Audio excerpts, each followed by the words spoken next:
Members' bills have produced dramatic law changes like anti-smacking, marriage equality and more recently assisted dying. But up until now it's been luck of the draw. MPs who are not ministers can submit a bill into the ballot, but unless it's pulled out it doesn't see the light of day. The only other way is to get leave of the House. This is highly unusual. Among a number of parliamentary rule changes, one gives MPs a new ray of hope. If they can get the backing of at least 61 MPs, as long as they're not ministers, the bill goes straight to the top of the order paper, ready for debate. Hoping to be the first is Labour's Kieran McAnulty with his bill to remove alcohol sale restrictions over Easter, on Christmas Day and Anzac Day.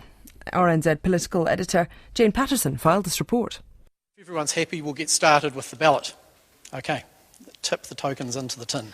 40? Number 40 is the killing a police dog amendment bill. It's a parliamentary institution. Numbered tiles representing each member's bill pulled out of the blue and white biscuit tin to great anticipation. Now a rule change provides another route to the statute books.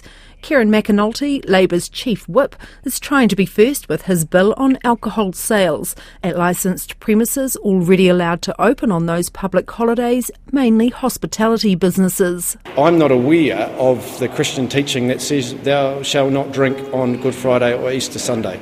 Like I said, I went to Mass on Easter Sunday, and if I wanted to have a pint with my family afterwards, I should be able to. He's talking to other parties to see if he can drum up enough support to fast-track the bill. If I can't get 61 MPs to do that, it'll go in the tin like everything else. But I imagine that might take a couple of weeks, if not longer. We've got 2 sitting weeks. We're nearly done through one now, so we've got an extra sitting week, then 2 weeks break. But we've got 2 draws from the biscuit tin between now and then. Who knows, it might get pulled. National Simon Bridges says he expects to hear from Mr McAnulty soon. And at caucus next week, National MPs could consider whether to give the bill enough backing to get it onto the order paper. The National Caucus's view on that would be, look, it's got to be a very high threshold before we do that, because of course there's lots of good bills. He says while he's a churchgoer himself, the changes appear to have merit. You know, intuitively, without having gone through the detail, what Kieran McAnulty's doing does seem to make some sense. I say that personally, as I say, each MP will have their conscience, and we'll see where we get to. Leader of the House and Labour MP Chris Hipkins says it could fix an anomaly in the current law. It's meaning that, for example, if you were going to a restaurant, you wouldn't have to order a meal every time you order a drink.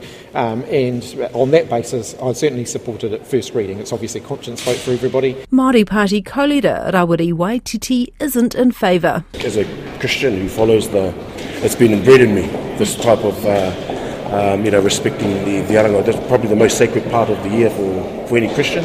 I'm quite happy with the way the law is at the moment. Nationals' Todd Muller also has some reservations, particularly about one argument mounted that the law change could stop people stocking up ahead of holidays like Christmas. I mean, people buy alcohol when they want to buy alcohol. I don't think that's much of a driver at all. I mean, the same argument, I guess, assumes Christmas Day as well. Do we all binge on Christmas Day? Well, maybe we do on Christmas pudding, but I'm not sure about the alcohol bit. There was progress on members' bills in Parliament last night. That means the blue and white tin will be rolled out again for the next ballot at midday today. From Parliament for Morning Report, Jane Patterson.